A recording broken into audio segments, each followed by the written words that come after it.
Yeah, we back, baby. Keeping it real. Who That Sports Pod? Dolph Jackson, Coach Rock, presented by the Come On In Sports Network. Who That Nation, how you doing? Come on in. Take a seat, it's all good, you're amongst friends. Breaking news, interviews, Saints Juice. Open lines up just for you. 9 ball, 10 ball, where you at? 12 ball, 15, where you at? 3rd ball, 17, where you at? 9th ball, all the way in the back. Uptown, baby, downtown, baby. Everybody represent black and gold, baby. Uptown, baby, downtown, baby. Everybody represent black and gold, baby. Who that? Who that? Who that saying they gon' beat them Saints? Who that? Who that? Who that saying they gon' beat them Saints? Who That Nation? How you doing? Come on in. Take a seat, sit back, relax, put your feet up, grab a drink, and let's talk Saints football. Y'all know what time it is. Time to keep it real. And family, listen, we got a special guest in the building today. Listen, I know around the country, first of all, let me say I need everybody to be safe, man. Stay warm. We know we're getting this Arctic blast. But, man, listen here. Today, man, I got a brother, man. This man, he supported me since I started my journey, man. He's one of the ones that I look up to, man. Ladies and gentlemen, y'all know this, man. The one and only host of the State of the Saints podcast, Mr. T.J. Jones. TJ, man, come on in. What's going on, baby? Hey, man, what's going on, Dolph, man? Thanks for having me. I really do appreciate it. Man, I appreciate you being here, man. You're a hardworking man. Man, you got State of the Saints podcast. You got your sideline reporting for Coastal Carolina. Like me, you getting ready to hit the Senior Bowl, I believe. Then you got the NFL scouting combine, man. So you're a busy man. And so I really appreciate you taking time out your schedule, man, to come and sit down with your boy Dolph, man. And let's talk what we love to talk about, man. Talk about those New Orleans Saints, man. And again, thank everybody for being here. And before I get out of here, I got to get the song, man. I got to get the song. You know, TJ, like, what song? You know what song. But at the end, we gonna get it at the end, man. Shout out to my boy Randy Major. Randy, what's going on, baby? Come on in. Thank you for being here, baby. Listen, we gonna get it started. So the Saints finished the 2026 season 6-11, better than a lot of people expected. Mm-hmm. Now, during the offseason, when I was bored and acting crazy, I shouted out 10-6, 10-7. Now, in my heart of hearts, I knew better than that, but hey, it was summer, needed content. But anyway, man, listen, y'all know how I do, man. I don't like really doing record predictions until I see the team gelling, see them over a period of time. But, man, when this, first of all, let's go all the way back, TJ. Let's start at the beginning, man. Mm-hmm. Let's talk about the hiring of Kellen Moore. There were those who were saying the Saints had the least favorable job opening last year. I would like to say one thing. I'm happy as hell the Saints changed coaches last year, because this year there is no way in hell Kellen Moore would have been the coach of the New Orleans Saints. Not with these 10 job openings. He would not have come here. So the Saints kind of lucked up in that, man. But as the search was going on, man, did you think the Saints got the man that they wanted, or do you think they settled for the guy? I think it was a combination of both. I think the Saints kind of looked across the landscape, and of course there were some guys that they felt probably would have been, the type of guys that they needed for the team. I know Aaron Glenn name came up. I know that Cliff Kingsbury, Joe Brady, and among others. But, sometimes it happens that way. Just because you wasn't the first choice doesn't mean that you can't create change. I mean, Sean Payton wasn't the Saints' first choice. Mike McCarthy was. Yeah.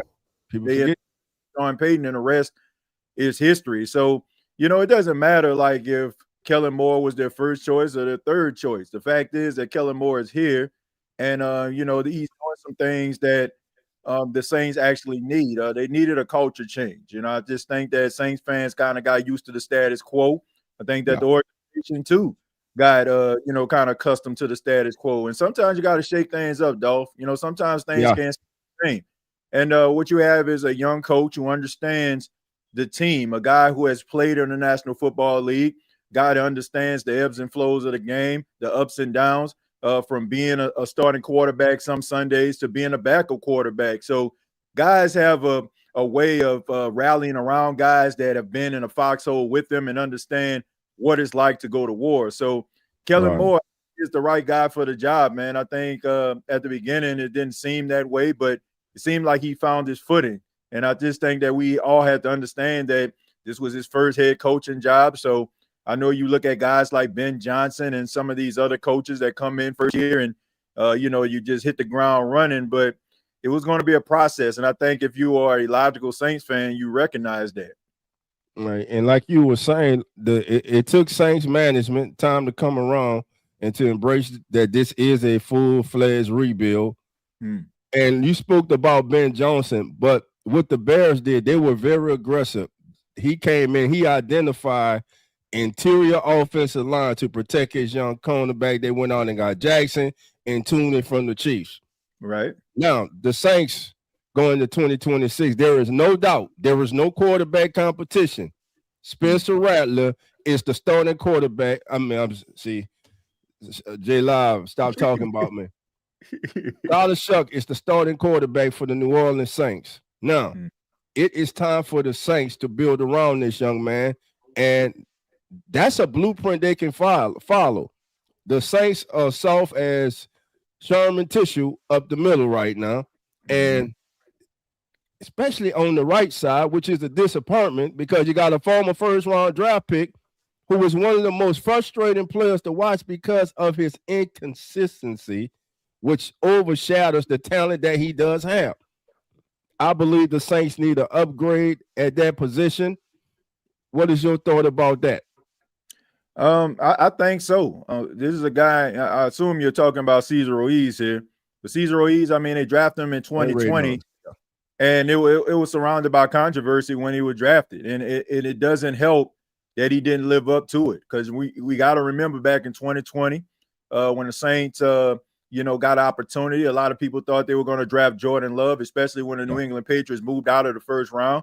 We knew that they needed a quarterback at the time, and the Saints shocked everybody by getting Cesar Ruiz. And he hasn't lived up to that first round tag. The first year you can kind of give him a pass. It was a COVID year. A lot of things that rookies normally couldn't do, but it's just a combination of you'll have a game where he probably plays solid, and then you have another game where he just doesn't look the part. And even Mickey Loomis spoke about Cesar Ruiz in a press conference, and I thought that was very alarming, man. When you start bringing up players and talking about challenging them like out in the open, that's not a good sign. I think the Saints do need to go in a different direction, and I do feel like you said that they need to build around Tyler Shough. Now you need to fix that interior. And you need to improve this offensive line. And also, pretty sure we'll get into it, they need to fix this running game as well. Like, you cannot just rely on what you've seen from Tyler Shough and say, oh, yeah, we got it. Well, you may have it in a quarterback position, man, but you can kill this kid's confidence and the momentum that he has by not putting solid infrastructure around him in order for him to succeed. So I definitely agree with what you're saying. The interior needs to improve. Right. And I don't know if it's a trend now going on with GMs around the league or throwing players under the bus or calling them out in the public. Because you got Buffalo, they just assassinated Keon Coleman the other day, which is, I think his days they are numbered. But like you say, Mickey Loomis did. It was a moment. Mickey Loomis came out and say simply and plain, we got to get Mo. The same thing who Dat Nation been saying for years now. Other than the 1 year when Jory Evans first got here and he had the best season of his career and he got the contract, which seems to be a thing with a lot of these players. They get the contract and their play seems to go down. But now you have Tyler Shough. The 2026 NFL draft, because the Saints hit with Tyler Shough, to me, they are not forced to go into the 2026 NFL draft and select a player that I would say is not worthy of being selected as the first pick or the 8th pick in the NFL draft. Now, a lot of people love Mendoza. I think the young man is a great college quarterback. He reminds me of Tim Tebow on the NFL level. He's a better passer, but he reminds me a lot of Tim Tebow. I'm scared to death of that. I'm just glad the Saints aren't in that position. And with them hitting on Tyler Shough, what that does, that allows them now to immediately improve in other areas of this team. So let's go. You brought it up, the running game. To run the ball, it starts up front. But also, you got to have talent in the backfield. You got to be able to identify when the hole is not there. You got to be able to bounce it outside. You got to be able to break that first tackle. You got to be able to get yards out after contact. So Alvin's been hurt the last couple years. I still believe Alvin is a good player. I still believe he has something left in the tank, but he needs help. And my God, and listen, Randy, I'm with you. I see you, Randy. Randy put it right there. Listen, that's everybody's dream right there. You better hope Tennessee doesn't get him. But if Jeremiah Love is sitting there at 8, the Saints better run that card up there and select this kid. To me, he will give the Saints their version of Jahmyr Gibbs and B. John Robinson. This kid is special also. And if he was in last year's draft with Ashton Genty, I believe he would have been the first running back off the board. What's your thoughts about that? Well, I don't know if he would have been a first running back off the board. I just think that Ashton Genty, you have to take into account where he was doing it at. I mean, even though Boise State, they're a credible college. I mean, they've done some really good things over the years, but he still was doing it at what many consider a mid-major conference. And a lot of people thought, that he should have won a Heisman instead of Travis Hunter. That's a topic for another day. But I think that Jeremiah Love, I think he kind of found his stride. It's ironic. He shared the backfield with Altrick Estime, the Saints running back. And that caused him to not be on the field because how good Estime was actually running the ball at Notre Dame. But I agree with what you're saying about Jeremiah Love. He's definitely the guy that I feel the Saints need to go after in the first round. This is a guy that can create his own opportunities. And I just think that's what you need in a running back. I was watching quite a few playoff games last weekend, and you're watching guys like Christian McCaffrey and James Cook and Saquon Barkley. I mean, you see these guys like just going out there creating their own opportunities, like a little bit of space, and they're finding ways to get 1 or 2 yards when they should have been stopped in the backfield. Like, you need dynamic running backs, and you need guys that are going to be able to create opportunities. That way, all defense is going to have to scheme for not only what Tyler Shough and the wide receivers can do, but also how to neutralize the running game. So I definitely feel like the Saints need a dynamic running back. This is not an indictment on Alvin Kamara at all, but you have to combine the fact that Alvin will be 31 years old when the season starts, and Alvin hasn't been able to finish a season. I mean, it has been a lot of injuries that have plagued Alvin throughout the years. And look, you can like Alvin all day. I'm not saying that they need to cut him or anything like that, but I just think that they need to have a conversation within that organization as well with Alvin and try to discuss, what they can possibly do to try to get this backfield going, man. Because, a lot of what Alvin does and made him dynamic, I feel like the Saints kind of shied away from that because they made him such a feature back. But getting a young stud like Jeremiah Love in the backfield alongside Alvin Kamara, a guy that can actually, take him under his wing, I think that would be a really good 1-2 punch. And, I think they will get Alvin a little bit of a rest, when it comes to like down in a season where the Saints are really going to have to rely on that running game. And then if the Saints were fortunate enough to select Jeremiah Love and were smart enough to do so, I look at Alvin being used more in the passing game. And listen, Jeremiah Love, he can catch the ball out the backfield too. He's a good receiving back also. And like you say, to me, it's AK 2.0.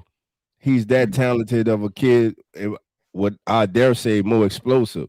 The kid, he's just a special football player. But there's another special football player in this draft that I think can be a day one starter and has the talent to be a future All Pro. And I'm talking about Mr. Downs from Ohio State.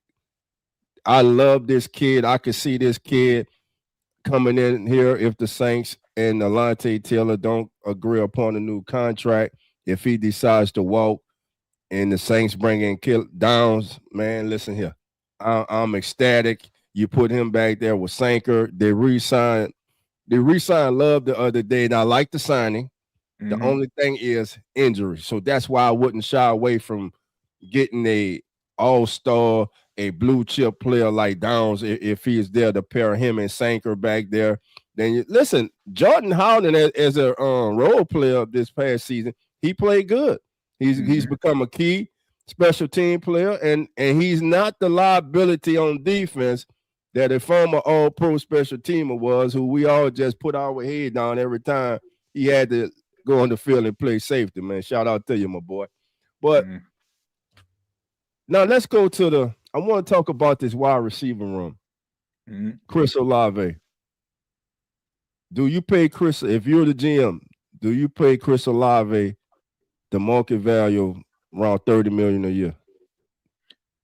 I mean, that's the going price for a wide receiver. You know, it's not about, you know, what you actually could do most of the time. Is about what your value is. Like, if he's valued as a number one receiver, then, you know, it's probably going to get paid like a number one receiver. Now, I think we need to have a question, and we need to have a conversation. Like, what ballpark are we talking about here? Are we talking about making him the highest paid wide receiver in the NFL? I would say no. You know, when I look at Chris Olave, I see a very, very talented wide receiver. I see a top shelf wide receiver, but I still feel like there are things about his game that gives me a cause to pause about just labeling him a true number one receiver. Like, I just think that if the New Orleans Saints were to get, you know, a guy like Jordan Tyson, or get like one of these other like really good alpha dog type wide receivers, I feel like Chris Olave wouldn't mind just taking a back seat. That's just his personality to me. But look, I think that he definitely deserves to be paid handsomely. He is all pro. I'm pretty sure his agent is going to take that into consideration. The fact that he played every single game, I think they're going to also take that into consideration. I think that the value of Chris Olave has went up because of this season, but I think the Saints need to be mindful of this decision. Now, I think they need to pay him, but do I feel like he needs to be the highest paid wide receiver in the NFL? Absolutely not. Got you. Now, areas that I saw Chris improving this year was with yak yards. That's an area that over the years he was lacking in. I believe he improved in there dramatically. 50-50 balls. When I think about it, TJ, man, for that kid to bounce back and have the type of season he had this year, man, and not only go out there and have a Pro Bowl year, but the kid had an All-Pro year, man. And to me, when you are selected as an All-Pro, you answer the question. You can be a number one. Now, the thing is, who's going to be that number 3 wide receiver? Because I love Devon Valley. I love that trade when the Saints got him. He's that big body receiver that we have been missing since Michael Thomas walked out the building. Right. I'm so intrigued about Jalen Polk. What will he bring when healthy? And think about the trade that they did. This kid was injured, and they traded for him with a look to the future. So there's something that evidently Coach Moore and the staff, they like about this young man, to bring an injured player and knowing he can't help you this year, but he can help you the following season. So I'm very interested to see how he fits into this thing. And like you were saying, if Jeremiah Love's off the board, if Downs off the board, and Tyson Jordan's there, you better get him. You got to get them. You got to bring in young, talented receivers. Hell, we had New Edition catching a touchdown in the last game, man. We had Ronnie Bell catching touchdowns right, for real. in the game, man. I like, damn, Ronnie, Bobby, Ricky, Mike, man. I mean, yeah, for real. Listen, and let's go to Tyler Shough, man. I was watching his interview with Tyron today, man, and I watched also the one with T. Stead, man, and I just like this kid. I just like this kid, man. His bravado, man. He got a swag about him, bro. He's a cusser too, so he fits in well. He's a cusser. Yeah. He's a cusser. He likes to cuss. But what the kid has done, man, that some people didn't do, he embraced the city as soon as he got here. Right. He embraced the city, and he's staying in town over the season, during the off season. He's congratulations to him and his wife as they're expecting their first child. The kid, man, has shown me since the time he stepped on the field in the preseason. I'm gonna tell you when I looked at Tyler Shough and I said, this kid's a quarterback. It's way in the preseason. It has nothing to do with the last 4 games. It's that preseason game against the Chargers. He comes out there, he throws a pick 6. And what does he do immediately after that? Ice water comes right back and throws a touchdown pass just like that. And I'm looking at the kid, the way he's handling himself, the way he look. Look, we have watched football. We have saw the greats. We have seen good quarterbacks. We have seen bad quarterbacks. You just know when you see him, he has a chance to be him. Right. And when this kid got his first start, when he went against the Bucks, that was a tough situation for him to be thrown in. But I watched the way he handled himself. Then his first start was against the Rams. And I heard a lot of people saying that's kind of the wrong team that you would want him to get his first start against. Me? No, that's the team I want you to get your start with. Because I'm going to see right now, from day one, your first start, you going against dogs over there. I'm going to see what you made of. And listen, this kid has the locker room. And what he did that separates top-tier quarterbacks from above average and just average quarterbacks, and let me know if you agree with this, he elevated the play of players around him. Yeah. I mean, look, I agree. I think that he checks all the boxes. He's dating back from the time where he was drafted. He made it a duty to ingratiate himself within the city. You know, I always say on a podcast, like, if you love New Orleans, they'll love you back. But if you show disloyalty to New Orleans, they'll never forgive you for it. It's the reason why guys like Chris Paul and Anthony Davis and so many different other players that, you know, have said things about the city, haven't showed their appreciation to the city, get booed every time they step foot in New Orleans. And I don't think that that's ever going to change. Like, it's an intimate town. Like, anybody from New Orleans, you already know, like, there's a love there, right? I mean, people show love to you, like but they want you to show love back. And I think that's something that Tyler Shough did, and I think it worked in his favor. But, you know, that means absolutely nothing if you don't go out there and ball. The fact that he went out there and he showed promise. I just think right now what Tyler Shough represents for a lot of Saints fans is hope.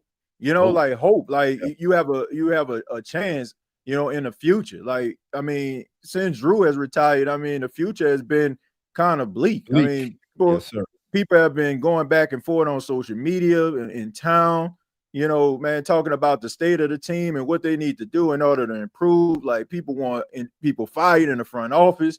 But this guy, you know, it seemed like he just has the opportunity to hold the city together, and people believe in his kid. And, you know, one thing about it, you know, what I like about him too is he is embracing this whole, you know, this whole like hope, you know, like this hope symbol that he has become. Like, he hasn't shied away from it.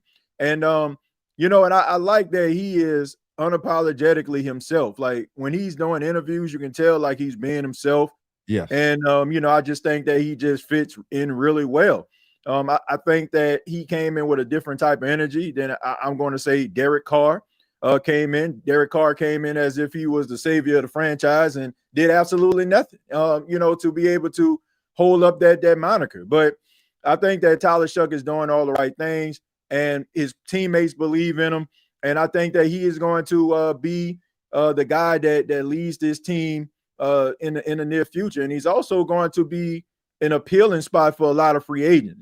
Somebody that's interested in getting the ball, that's going to be a free agent.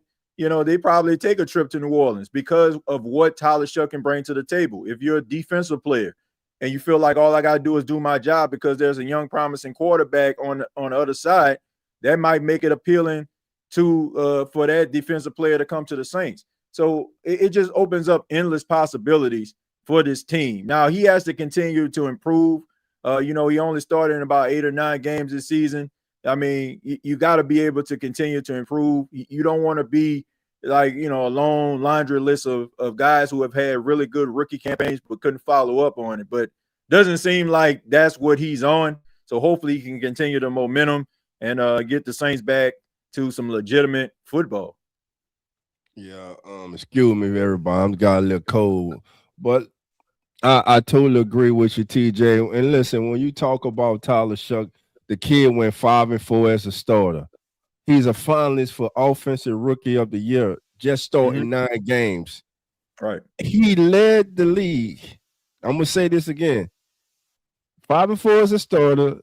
He led the league in third down passing rating. That not for rookies, but for all quarterbacks. Right. And something that you said and something that I noticed, and I'm sure everybody noticed, was about the hope that he has given us. For the first time, I sat down when the Saints were trailing in the game since Drew Brees left. I sat down, I perked up in my seat because I said we got a chance to win this game. Yep. Yeah, that's true. Because of this kid here. And we didn't believe the kid went out there, he earned this. Everything that he is accolades, the pats on the back that he's getting right now, the kid earned it. But let me say this about him. He knows what all the naysayers were saying. He knows how they talk about he's too old. He knows he wasn't supposed to be a second-round pick. Hell, he wasn't even on the map until the Senior Bowl. And when we were up there watching him in the Senior Bowl, shout out to Dante, ECG, and he turned me on, and I was just watching this kid. I said, man, why is no one talking about this kid? He had everything that you wanted. The thing that you heard about, he's injury prone. Yeah. Kid had broken bones, man. It's different. And the thing that I hate to hear, listen, I understand that we're talking about in sports, but damn it, 26 is still 26. I'm so tired of hearing he's 26 years old. He has a lot of college experience. He was in college for 7.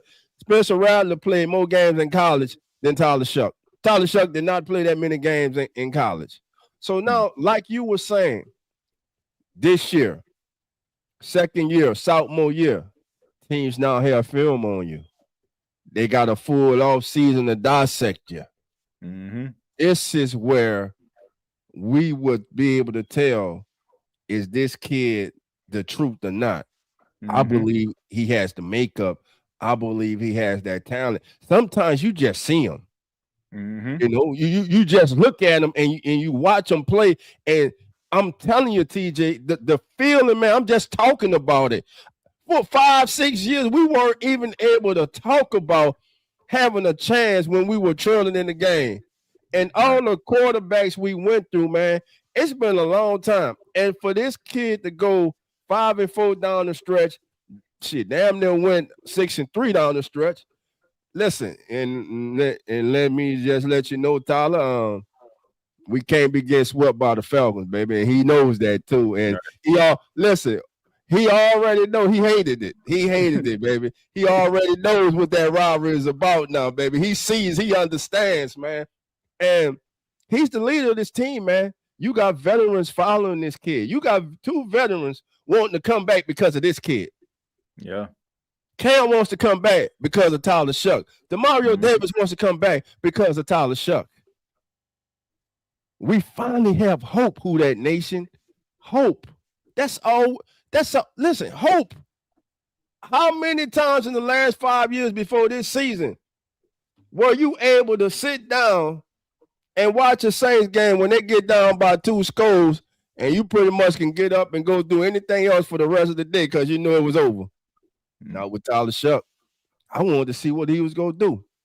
That Tampa Bay game and that monsoon, the performance he put on the ground, coming up with big plays, big time runs, making big time throws. This kid, I'm telling you, man, the one knock on him coming out of college was what? Him being in the pocket, kind of shaky in the pocket, gets happy feet, does crazy things. We know the play everybody kept showing all season, and you had these experts on X and YouTube who kept showing that one pass from the scouting combine, and oh my God, this is who the Saints selected. You know, people like that. So he hears all that. The kid he's the type of player I think, from listening to him and really dissecting him, he's the type of player that feeds off that. The kid know what it is, TJ, and who that nation. The kid wants to be great. He wants to be great. There are those former players in the league who do their own little shows who are hating on him. Don't believe he should be in a Rookie of the Year finalist. Don't believe he's that good. But guess what? The only thing that matters is those players on airline highway, that administration, that coaching staff, and this fan base. That's all that matters. Right. Now, let's switch over, man. Let's talk about a room that I believe is in dire straits right now. Despite Juwan Johnson having a career year, we have nothing behind him. Foster Moreau is hurt again. Taysom Hill likely has played his last game as a member of the New Orleans Saints. Do the Saints go into free agency and bring in a veteran to help them in this room, or do they look to the draft? I think they need to do both. I think that they need to draft a tight end, and I think they need to go into free agency looking for a tight end. I mean, Juwan Johnson is the only tight end that's under contract right now. I mean, you have Jack Stoll. He's unrestricted free agent. I think Foster Moreau, if I'm not mistaken, unrestricted free agent. Well, you still got Monteval, who's the rookie. He's still on contract, but other than that, it's just Juwan Johnson. So I do feel like, you need to get yourself a new tight end in free agency, and also draft one. I mean, they got some talented tight ends that can come in, that can be a blocking tight end as well as being a pass catcher. But you can't just go into 2026 solely relying on Juwan Johnson. And although Juwan had a really good season and, he quieted a lot of naysayers in certain ways, I think the connection between he and Tyler Shough definitely opened some eyes. But I just think that they need to get a little bit younger, and I think they need to get themselves a real true tight end. Like, I don't look at Juwan Johnson as a true tight end. I look at him as a guy who was a oversized wide receiver, because that's what he was. And I just think the Saints need to get away from trying to put a square peg into a round hole. If a guy is a wide receiver, like, don't try to make him a tight end. And if you're going to make him a tight end, don't make him your number one guy. Like, try to get a tight end, a guy that can get you those yards after the catch, that guy that you can rely on in the red zone, a guy that you can rely on in the running game. Like, that's what the Saints need to do. And I think Kellen Moore is going to do that. I think he's a smart enough guy to realize that, even though Tyler Shough has found some success early in his career, you can't just, have him just out there without a running game and also supporting cast. So I think they're going to do both. I think they're going to sign somebody in free agency, and I think they're going to draft a tight end probably in the later rounds. In the later rounds.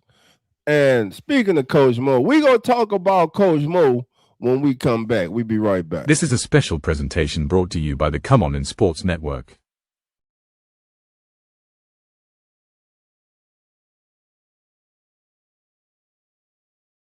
All right, man, we back. It's a quick break. Don't go to the bathroom, baby. You're going to miss something. All right, so Kellen Moore, at the beginning of the season, some people got frustrated with him. Hell, I even got frustrated with him because of his game management, questionable calls. But I had to step back and remember, as you say earlier in the beginning of the show, that he is a rookie head coach. He is learning how to navigate through the waters of being a head coach and being in charge of everything. He's the CEO of the ship. As the season went on, he got extremely better, in my opinion. You started to see toward the end of the season the type of offense that we were looking for early in the season. And I believe he made the greatest decision of the entire season when he did not start Tyler Shough week 1. In fact, Tyler Shough himself said, I was not ready to start week 1. But if I would have had to go out there, I would have went out there and I would have given everything I have. But he said he wasn't ready. Kellen Moore knew he wasn't ready. But when the time was right, he inserted Shough. And you can see, I would say maybe the third game, he kind of just started cutting it loose. Just let him play football. The only way he's going to learn, he's got to go out there and play football. And, man, Kellen Moore did a great job. He has the team behind him. He's not the rah guy. He's not the Dan Campbell. He's not out there biting kneecaps and breaking ankles and all that. But what he is, man, he's a tactician. He's a really smart coach, and he is a player's coach. He's the coach, and you hear that's one thing I heard the entire season, preseason, regular season, postseason. He listens to his players, and he takes what they say into consideration, and he tries to implement that into the game plan to get the best out of his players. And as a player, you cannot ask anything more from your coach. So Kellen Moore, man, I believe that he progressed in his first year as a head coach. When Tyler was talking, he was like, hey, man, this is the first offseason that he's really going to be able to, just self-scout himself. He's not moving cross country. He's not moving one team, installing a new offense here or there. It's going to be the same offense, man. And like we say, so we're now talking about tight ends. We both agree we got to get some tight end help in here for Juwan Johnson, a versatile tight end who can block as well as catch, man. The favorite player out there, everybody talks about, likely from the Ravens. And then there's a guy that he coached in Philly named Dallas Goedert. I believe Dallas Goedert is going to be a free agent too, if I'm not mistaken. Would any of those two gentlemen help the New Orleans Saints tight end room, and would they be a good fit in your estimation?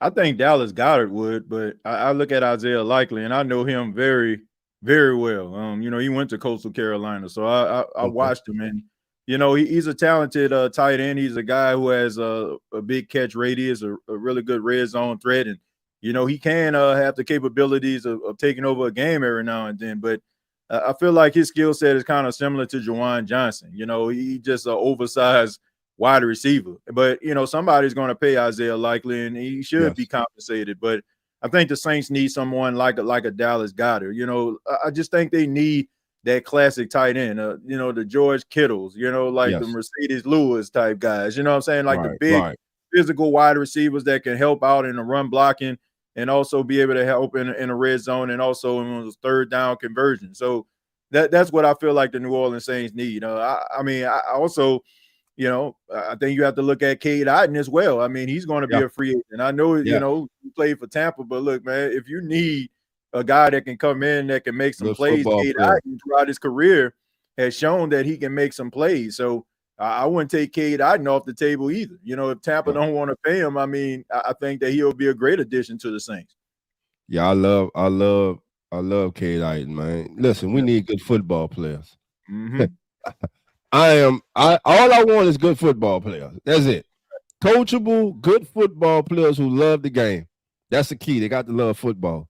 They love. If you don't love, you can be talented if you want, as you want. If you don't love the game, eventually it's go tell.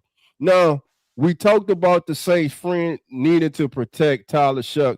So when we look at their salary cap, the Saints could clear over $53 million this year by reconstructing some contracts. Eric McCoy, I believe, is one. Who else can they restructure? I know it was Eric McCoy. It was also not Caesar. Need to cut Caesar, but not.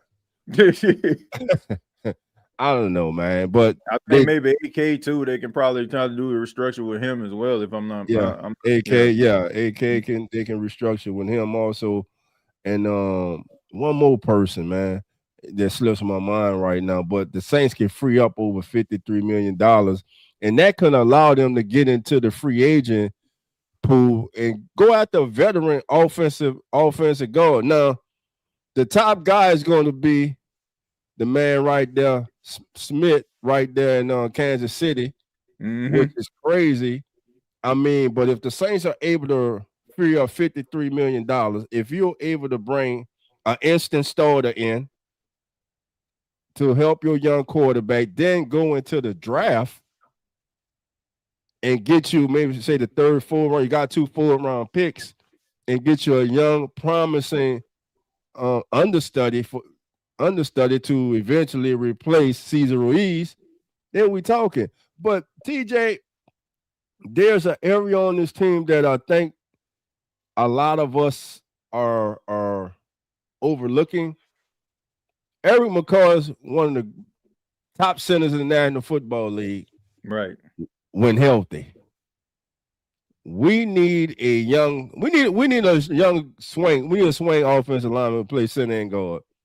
Yeah. Now, I would like to see, I must say that Luke Faulkner came in and he held it down. Yeah. He held it down. And I would not mind him coming back. Right. I would not mind him coming back. Now, Dylan Rayons, he kind of disappointed me. I thought he'll be better than what we had last year, better than Ali Udo and Lemieux, and it just wasn't. It just wasn't. So definitely who that record say, Emmanuel Pragon, the offensive guard from Oregon, man. Yeah, he that would definitely him in the second round. Jeremiah Love and him in the second round. Sign me up for that, man. Sign me up for that, man. But let's go to the defensive side of the ball. Okay, I know we kind of jumping now because I know we pressed for time, man. Defensive side of the ball. Does Danny Stutzman overtake Pete Werner this season? Man. I think so. I think so. I think if you start to look at, how the season progressed and how they just thrust Danny Stutzman into the game, and not just thrust him into the game, they thrust him in there in crucial situations. And Danny Stutzman, he's made of the right stuff, man. I mean, he's a guy that's flying around. He gets in a game very sporadically, but every time he gets in there, you can see the impact. I think we can all look at that game versus the Miami Dolphins when he got that tackle for loss, and it's just something about him, man. He just comes with a different type of energy. Pete Werner, he's not a bad linebacker. I don't want anybody to get that. No, he's not. He's not bad. Like, if the Saints were to move on from, Pete Werner, which I doubt that they will, but he'll have a job and he'll be a starter in the NFL. Like, he's not bad, but I just think that the Saints are missing those sideline linebackers. I mean, you got the cerebral linebackers. That's what Pete Werner and Demario Davis are to me. Like, you can count on them. Like, they know where they need to be. And you need those type of guys on the team. Like, you need the guys that understands what the offense is trying to throw at them and making the right decisions. But I just think that Danny Stutzman, with a really good, solid offseason and keeping his head down and staying focused, I think that he will eventually end up being a starter. I would not be surprised when Demario Davis hangs up the cleats that Danny Stutzman doesn't replace him. Like I think that he has that type of ability, that type of skill set. I think he can be 100+ tackle type guy, and depends on his development. He can possibly be flirting with a Pro Bowl or even an All-Pro. I just think that he's fit of that type of stuff. But I don't think it's the end of Pete Warner, but I guarantee you in year 2 of Danny Stutzman, he's going to be giving Pete Warner a run for his money. And if he comes in a much better version of himself, in which he showed he is really good in his rookie season, I think that Pete Warner might end up being his backup. Hell, he had 53 tackles in the backup role. So he's halfway to 100. He's over halfway to 100 already. Exactly. So, and this rookie class, man, again, we talk about Shough, man, but he's the icing on the cake. He was the most important. But my God, this rookie class may have, I'm telling you, this rebuild because of this rookie class has been sped up. Yeah. It has been sped up, man. Quincy Riley, Jonas Sanker. And we talking about Tyler Shough. I didn't say Quincy Riley. I didn't say Jonas Sanker. But my God, let me first say this. For all y'all on draft night who were upset, throw remotes, breaking things because you wanted Tyler Warren or you wanted Ashton Jeanty. And the Saints selected from the University of Texas, Calvin Banks Jr. How the hell you feel now? Because I'm telling you right now, that young man there is a future All-Pro, locked down for a decade if he stays healthy. And now you move Tadalisi Fuaga, the dancing bear, back to his right tackle position. We are good on the edges. Calvin Banks Jr. has not gotten enough love this season. He's the man. In the second half of the season, 0 sacks allowed. 0. Nada. Goose egg. And when you watch this kid coming out of Texas, footwork was great. He kind of needed to work on climbing to the second level in his run blocking, but as the year went on, he got better at that. The kid just improved. Now, he had his rookie moments. Every rookie's going to have their rookie moment. Hell, Peyton Manning threw 28 intercepts his rookie season, but he's still Peyton Manning. So he ain't about how you start, it's how you finish. But Calvin Banks Jr., man, was an excellent selection for the New Orleans Saints. And I know a lot of times people get who that nation, you get impatient, you get frustrated because we keep swinging, we keep drafting offensive linemen. But again, football at every level will always be about the trenches. If you suck in the trenches, you ain't gonna have a lot of success, if any at all. You must have a competent offensive and defensive line. And man, I just want to give Calvin Banks Jr. some love, man, because I am comfortable with him as my left tackle. When he goes out the game, I'm nervous. When he's in the game, Tyler's all right. I have no worries about that, man. What was your thoughts when watching Calvin Banks Jr. this season? I mean, I said it at the beginning of the season. I said if he stays healthy, I say he may go down in history as one of the best offensive linemen in Saints history. And I'm not just saying that just to say it. Like, I met him at the combine, and I kind of, when he was talking, he was like, man, out of Saints, like, really was just grilling him during the interview process. I was like, yeah, they probably going to end up drafting. And even like if you go back to the live draft reaction, I said about the draft Calvin Banks. And sure enough, they did. But look, people don't like, drafting offensive linemen. Why? Because it's a boring position. Like, nobody really, honestly, you don't really pay attention to the offensive linemen unless they playing bad. The fact that nobody really was saying anything about Calvin Banks, that's probably the best honor that you can give an offensive lineman, that you don't talk about him. I mean, he has been the most steady offensive lineman on the line. He was healthy for the exception of that last game of the season, an unfortunate event that, a player rolled over on the back of his ankle and he had to lead the game. But, I mean, you look at his numbers. I mean, they match up with some of the best offensive linemen that have been in the league for 5 years plus. I mean, this dude is the truth, man. And, the Saints have searched desperately to try to replace Teron Armstead. You know, James Hurst, and you know, he tried to bring in Trevor Penning. That didn't work out. But it seemed like you got yourself something special in Calvin Banks, man. This guy just does his job, man. He's a humble kid. You know, he works hard, and he doesn't make the same mistake twice. And, you know, you got yourself a really good combination, man, of a quarterback and a left tackle, it seems, right now. So I like the fact that the New Orleans Saints drafted him. I think it was necessary. I just think that people just want the flashy, sexy positions, but that means absolutely nothing. It goes back to what you just said. It means absolutely nothing if you don't fix the offensive line. You could have the best quarterback in the league, but if he's getting killed because his offensive line can't protect him, then guess what? You'll never see the greatness in him. They got themselves a really good, talented left tackle, and I think Saints fans should be excited about it. And also the right tackle. Look, people try to talk about Tallahassee, but, man, if y'all know some of the things that this dude was dealing with throughout the season with the back injuries, I mean, just him being out there just shows you that he is a team-first guy. But I guarantee you, you're going to see a better version of Tallahassee Fuaga in his third year when he's healthy. And you're going to have yourself really good, strong anchors on the left and the right side. Goes back to the beginning of this conversation, Dolph, is about what we're going to do in the interior, what the Saints are going to do with the interior. And if they can fix that, then I think they're going to have themselves a really good offense. And if Tyler Shough can build on that momentum, they probably be messing around and flirting with an NFC South title and a playoff berth, something we haven't seen since number 9 walked into that tunnel in that divisional round against Tampa. Yep. And, man, Tallahassee Fuaga, man, when I watched that kid at the Senior Bowl, man, he locked up everybody he went up against. Everybody.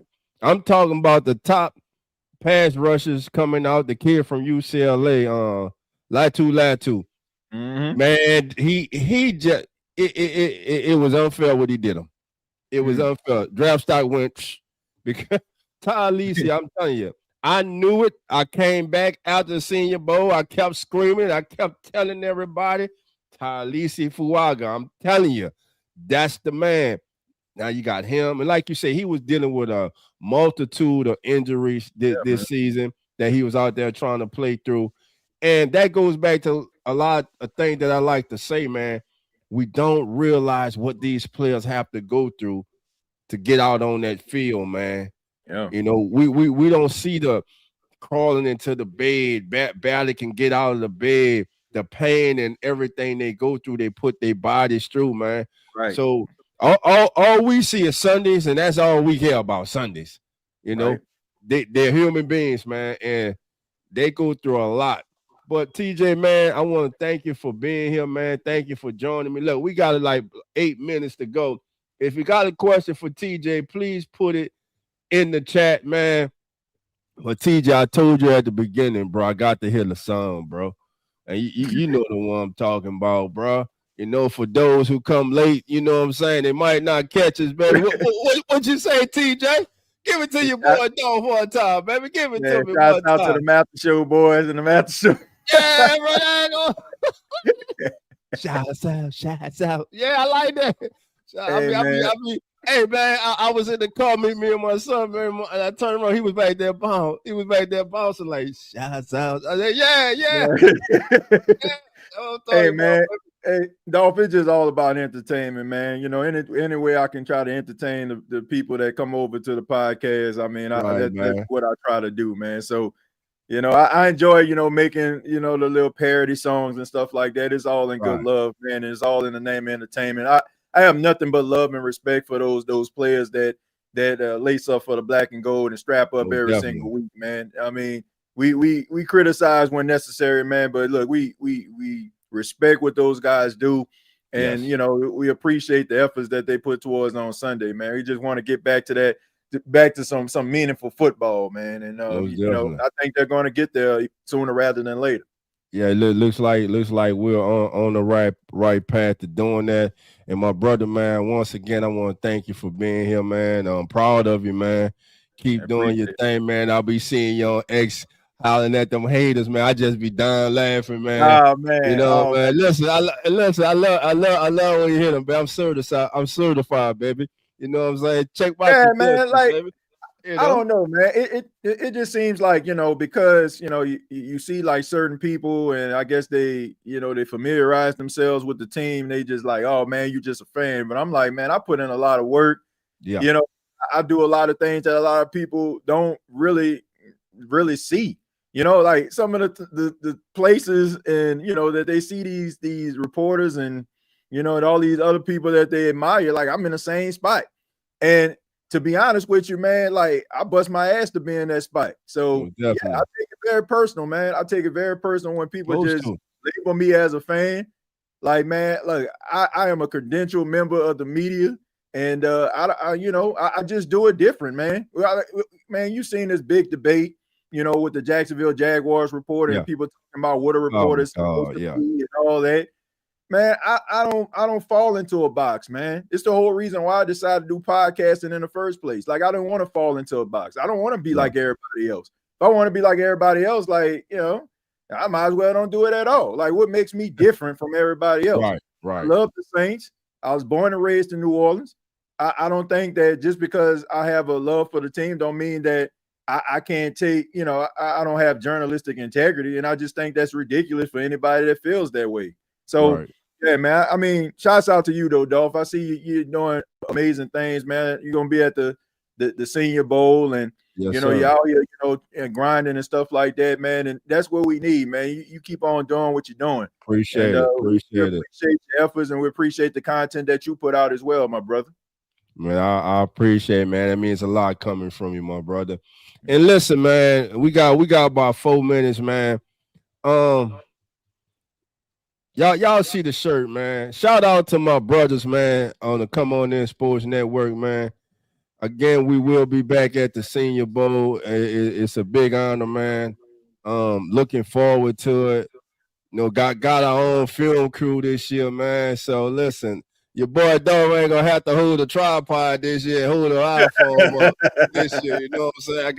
I got some professionals with me this year. I got the team with me this year, man. So shout out to New Era Media and my guy Brandon, man, who gonna make that trip with me, man. Looking forward to it. This is his first time. He's excited, man. Really good guy, man, and he's part of that Come On In Sports Network family.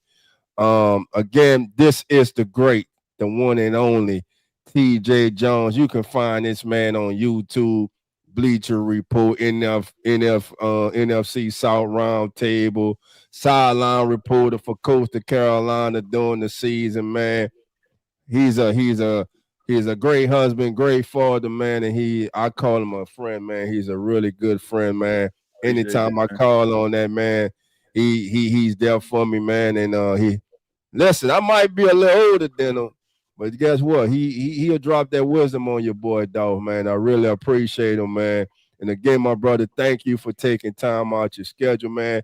Tell your beautiful wife I appreciate it, man. I just saw y'all. Didn't y'all just have an anniversary? If I'm not mistaken, that was a birthday. Her birthday was last week, man. Yeah, man. Happy birthday, man. You know what I'm saying, man? Man, that's hey, bro. Like, man, there's no me without her, man. That's my motivation. Her and my son. Like, if you follow me on social media, man, y'all know what my heart is, man. They motivate me, and my wife supports me in so many different ways, man. She allows me to be able to spend time with so many people, and she never complains about it, man. She understands what I try to do, and she tries to support that. So, I mean, she see your passion, bro. She know your passion, bro. No doubt about that, bro. She knows your passion, man. And listen, again, I want to remind everybody, join us Sunday. It's Championship Sunday, Sunday morning, 10 a.m. Central Time, for As the NFL Turns, the fastest growing pregame show on all social media, baby. That's right. You got your boy Dolph in the house. Coach will be in the house on that oatmeal. We got Nine. We got Jeremy. Man, we got Carlos and PJ. Listen, we got Emmanuel, Cowboy, host of Atlanta Falcon Fandemic. Don't ask me, but hey, that's my brother. I love him to death. I love him to death, even though he wear that ugly ass red and black. But I ain't gonna hold that against him. But anyway, shout out to Uncle Jerry in the chat, man. We gonna get on out of here, man. TJ got to go. I got to go. Damn it, we about to freeze. We gonna be freezing over the weekend. Until next time, family. Y'all know how we go out. Love and who that. And we out. Peace. Yeah. We back, baby. Keeping it real. Who That Sports Pod. Dolph Jackson, Coach Rock. Presented by the Come On In Sports Network. Who That Nation, how you doing? Come on in. Take a seat, it's all good, you're amongst friends. Breaking news, interviews, Saints Juice. Open lines up just for you. 9th Ward, 10th Ward, where you at? 12th Ward, 15, where you at? 3rd Ward, 17, where you at? 9th Ward, all the way in the back. Uptown, baby, downtown, baby. Everybody represent black and gold, baby. Uptown, baby, downtown, baby. Everybody represent black and gold, baby. Who that? Who that? Who that saying?